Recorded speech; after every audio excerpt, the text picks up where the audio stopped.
भगवान बुद्ध और क्रोध पर विजय, विस्तार से कथा। भगवान बुद्ध की शिक्षा और उनका जीवन हमेशा लोगों को शांति और करुणा का मार्ग दिखाने का माध्यम रहा है। ये कहानी उनके जीवन के उस प्रसंग को दर्शाती है जिसमें उन्होंने क्रोध और अपमान को सहन करते हुए प्रेम और धैर्य की शक्ति का प्रदर्शन किया। गांव का परिचय। ये घटना उस समय की है जब बुद्ध ने अपने ज्ञान को बांटने के लिए अनेक गांवों और नगरों की यात्रा शुरू की थी। उस समय उनका उद्देश्य केवल ये था कि लोग अपने भीतर के अज्ञान, क्रोध और अहंकार से मुक्त होकर सच्चे आनंद को पहचान सकें। एक बार वे अपने शिष्यों के साथ एक ऐसे गांव पहुंचे जहां के लोग धर्म और परंपरा के प्रति कट्टर माने जाते थे। इस गांव के लोग बाहरी विचारों को स्वीकार करने के लिए तैयार नहीं थे, लेकिन बुद्ध जानते थे कि सच्चा ज्ञान कभी किसी सीमा में बंधा नहीं होता, और यही कारण था कि उन्होंने इस गांव में आने का निर्णय लिया। गांव में बुद्ध का स्वागत और विरोध। जब गांव वालों ने सुना कि बुद्ध आए हैं तो कुछ लोग प्रसन्न हुए। वे उनकी शिक्षाओं के बारे में सुनना चाहते थे। वहीं कुछ लोग ऐसे भी थे जो सोचते थे कि बुद्ध उनके पारंपरिक रीति रिवाजों को बदलने का प्रयास कर रहे हैं। उनमें से एक व्यक्ति विशेष रूप से बुद्ध के प्रति बहुत नफरत रखता था। उसे यह विश्वास था कि बुद्ध उनके समाज के लिए खतरा हैं। वह व्यक्ति अक्सर सभा में आता और बुद्ध का अपमान करने की कोशिश करता। क्रोध से भरे व्यक्ति की परीक्षा। एक दिन जब बुद्ध ने गांव के मुख्य चौराहे पर लोगों को उपदेश देना शुरू किया, वह व्यक्ति वहां आया।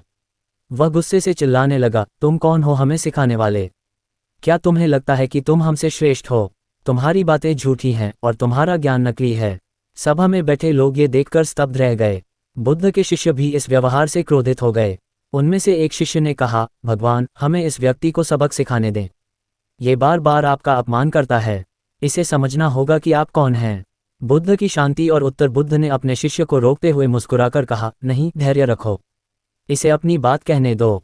इसके बाद बुद्ध उस व्यक्ति की ओर मुड़े और शांति से बोले, प्रिय मित्र, क्या मैं तुमसे एक प्रश्न पूछ सकता हूँ? वह व्यक्ति क्रोध में भरकर बोला, क्या? बुद्ध ने कहा, यदि कोई व्यक्ति तुम्हारे पास एक उपहार लाए और तुम उसे स्वीकार न करो तो वह उपहार किसके पास रहेगा? वह व्यक्ति थोड़ी देर के लिए शांत हो गया और फिर बोला, अगर मैं उपहार स्वीकार नहीं करूंगा तो वह वहीं रहेगा जिसने उसे लाया है।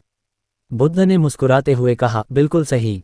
इसी प्रकार जब तुम मुझ पर क्रोध करते हो, मुझे अपशब्द कहते हो और मैं उसे स्वीकार नहीं करता, तो वह क्रोध और द्वेष तुम्हारे पास ही रहता है। मैं अपने मन को शुद्ध और शांत रखता हूँ। गांव वालों पर प्रभाव। बुद्ध के इन शब्दों ने न केवल उस व्यक्ति बल्कि वहां उपस्थित सभी लोगों पर गहरा प्रभाव डाला। सभा में बैठे लोग उनकी इस सीख से प्रभावित हुए। यहाँ तक कि वह व्यक्ति जो बुद्ध का अपमान करने आया था, अब उनके चरणों में गिरकर क्षमा मांगने लगा। उसने कहा, भगवान, मुझे क्षमा करें। मैंने अपने अज्ञान और अहंकार के कारण आपको अपमानित किया। मुझे सिखाएं कि मैं इस क्रोध और द्वेष से कैसे मुक्त हो सकता हूँ। बुद्ध ने उसे प्रेमपूर्वक उठाया और कहा, क्रोध अज्ञानता का परिणाम है।